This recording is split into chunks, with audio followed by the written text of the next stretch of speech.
Right at it. So I threw this up on the screen here. I got from Inman News. I'm assuming, Jay, that most everybody watching the webinar is in tune with the news of the day coming out of the industry that might impact everyone. This is pretty good news. This is everybody can see the headline here. Is the U.S. government investigating MLSs and vendors for antitrust? Well, that's a leak, you know, and if you're seeing it, it's happening. Here's what I know. CoreLogic, which is one of the largest owners of MLSs in North America, turning over some data and information on how they do things and how the MLSs work and all.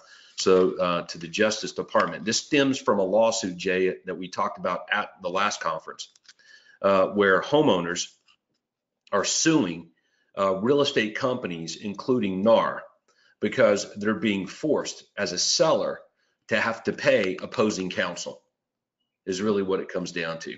Yeah. The way it's done around, you know, the industry, as you know, is that real estate agents show up to a listing appointment and basically tell the seller that his money is going to be used to fund, and I'm just using a standard term, opposing counsel. It's not a cooperating real estate agent. It's a competing real estate who represents the buyers. It is sort of funny when we say it like that, isn't it? Like that is the way kind of things go.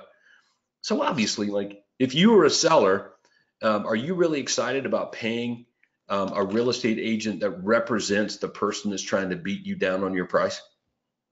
Yeah, you're paying them to do that, right? I mean, yeah. It is insane, but it's sort of kind of the way it's done around here, which we all know creates great opportunities for people like you and your real estate brokerage to do things differently.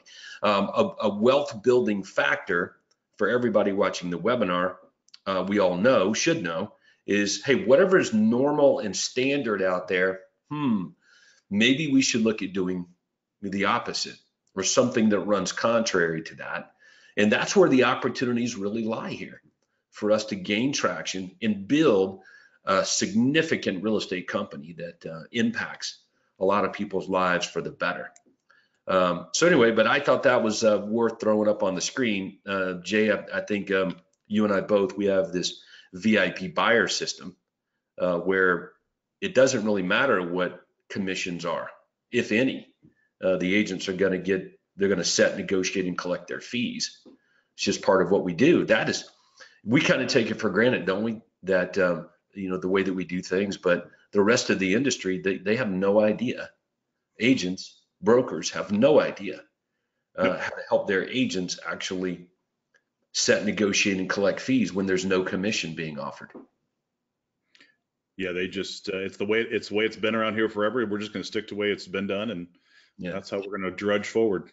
All right, so I would write that down if I was watching this webinar, and I'm sort of new around here, is that what can I do to help my real estate agents set, negotiate, and collect commissions when working with buyers? Instead of relying on the listing agent to do it for them. And what will happen is everybody gets a raise. It's even better for the buyers. Like if I'm a buyer and I'm working with you, Jay, as my agent, and I know that you're going to get paid no matter what home I buy, I'm more likely to hang around with you.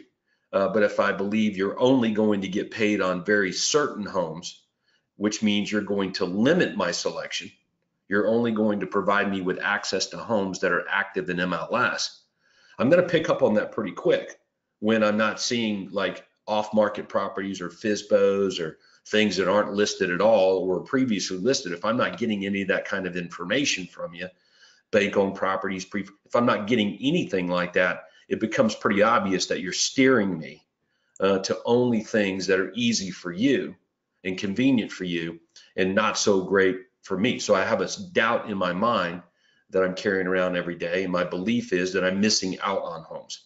Did I get that right? Not only that, but I mean, and I'm sure some agents don't do this, but I'm very certain a lot of agents do, is that they filter the buyer based on commission.